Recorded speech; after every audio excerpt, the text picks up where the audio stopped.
I am from Wuhan, and I heard a lot about COVID-19 and Wuhan over the past 100 days. But did people really listen?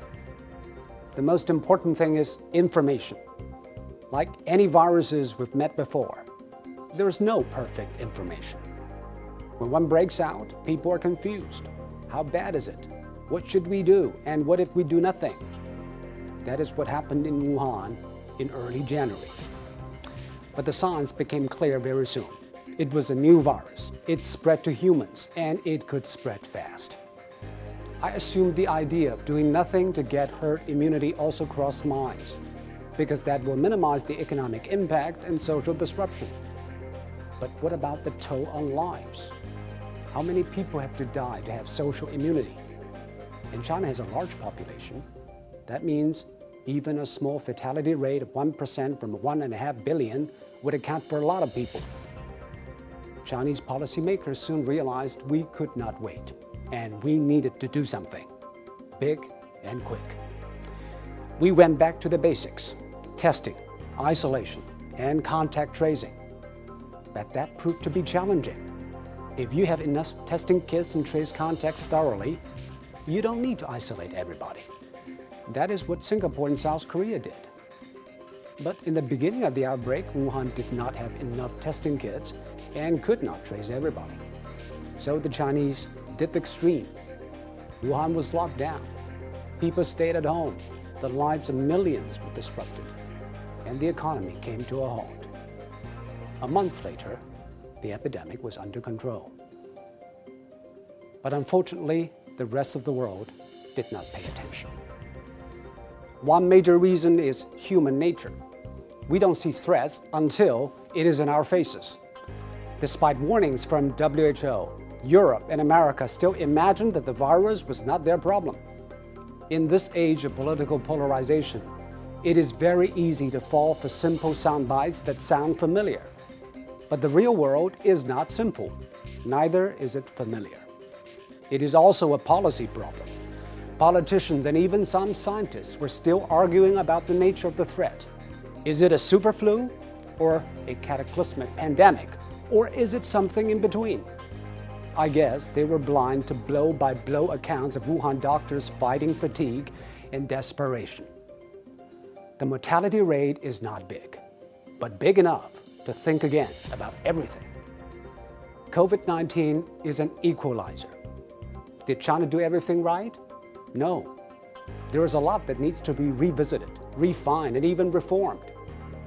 But if you're blinded by stereotypes like how we can trust information from a communist country, you are not only doing injustice to the painful efforts of the Chinese, you are denying yourself a chance to gain insights into a common enemy that respects no national borders and political inclinations.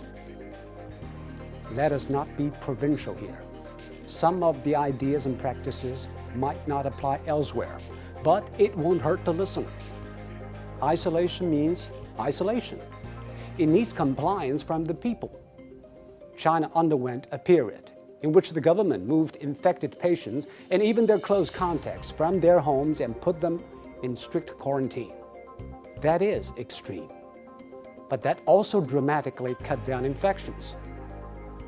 People think of the Chinese as disciplined, but what I saw in Wuhan was beyond normal discipline. Nobody stayed indoors because their apartments were blocked by metal bars. They stayed at home because they commit to each other. In general, the lockdown in China was much more severe. Of course, the debate about individual rights and public health will go on. But when the house is about to burn down, we don't argue about our bath time.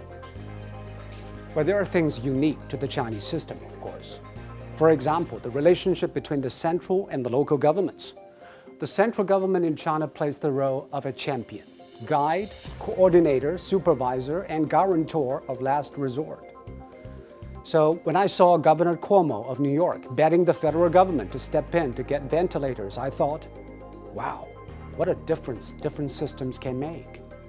So you have 50 states competing to buy the same item. We all wind up bidding up each other. In February alone, the central government in China sent 16,000 ventilators to Hubei. Yes, one part of the country is locked down, but it is not cut off. On the contrary, it is lifted up by the rest. The American system is different. The federal government in DC is not the central government in Beijing. But to deal with the epidemic, strong central leadership has undoubtedly helped. I'm not saying the Americans should copy and paste. They would not and could not. But at least they should understand the forces at work and help their system improve. Of course, different societies have different values. The Chinese prize collective benefits, and the Americans value individuality. But we need not go one way or another. We need to keep a new balance when the wind blows hard and from an unknown place. COVID-19 could also be a great corrector. Drop all the lenses that might blind us, because even with the best knowledge and will, it might not be enough, let alone being distracted by all the bias and bigotry. What a doctor did in Wuhan might save a life in Bergamo, and a New Yorker did not do may end up overwhelming a community in New South Wales. Let us stare at the problem with clear eyes and clear conscience, and let us do it together. We fight this with our strength and vulnerabilities.